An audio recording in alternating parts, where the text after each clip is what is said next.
নমস্কার, আমি শুভঙ্কর সরকার, প্রদেশ কংগ্রেসের সভাপতি। এক বিশেষ সন্ধিক্ষণে, এক বিশেষ মুহূর্তে আপনাদের কাছে আমার কয়েকটি কথা নিবেদন করতে চাই। আপনারা ইতিমধ্যেই শুনেছেন 144 ফলতা বিধানসভা কেন্দ্রে তৃণমূলের যিনি প্রার্থী ছিলেন তিনি নির্বাচন থেকে সরে দাঁড়াচ্ছেন। এটাই প্রমাণিত হলো যে পশ্চিম বাংলায় তৃণমূল এবং বিজেপি যে লড়াইটা লড়েছিল সেটা সত্যিকারের লড়াই ছিল না। এটা একটা লড়াই একটা ভাব ছিল।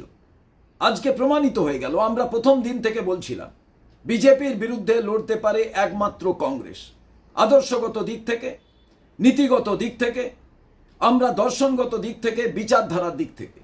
তাই আজকে সবার কাছে আমার আবেদন, যারা প্রিয় নির্বাচক মণ্ডলী আছেন ফলতা বিধানসভায়, আসুন কংগ্রেসের প্রার্থী হাত চিহ্ন আব্দুল রেজাক মোল্লাকে আপনারা সমর্থন করুন।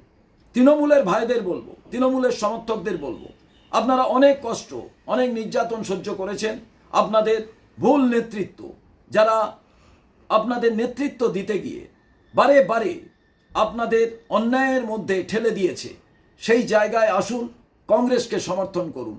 এটাই আপনাদের কাছে আমাদের আবেদন। এবং তার সঙ্গে সঙ্গে আপনাদের জানাতে চাই, আজ বিধানসভায় বিজেপির প্রার্থীকে পাঠিয়ে কোনো লাভ নেই। যদি সত্যিকারের বাংলার উন্নয়নের কথা বলতে হয় তাহলে কংগ্রেসের প্রতিনিধিকে পাঠান। এবং সেই কারণে তৃণমূলের যত সমর্থক আছেন, বিজেপি বিরুদ্ধ যত শক্তি আছে, সবার কাছে আমার আবেদন, কংগ্রেসের হাত প্রতীককে সমর্থন করুন, কংগ্রেসকে সমর্থন করুন।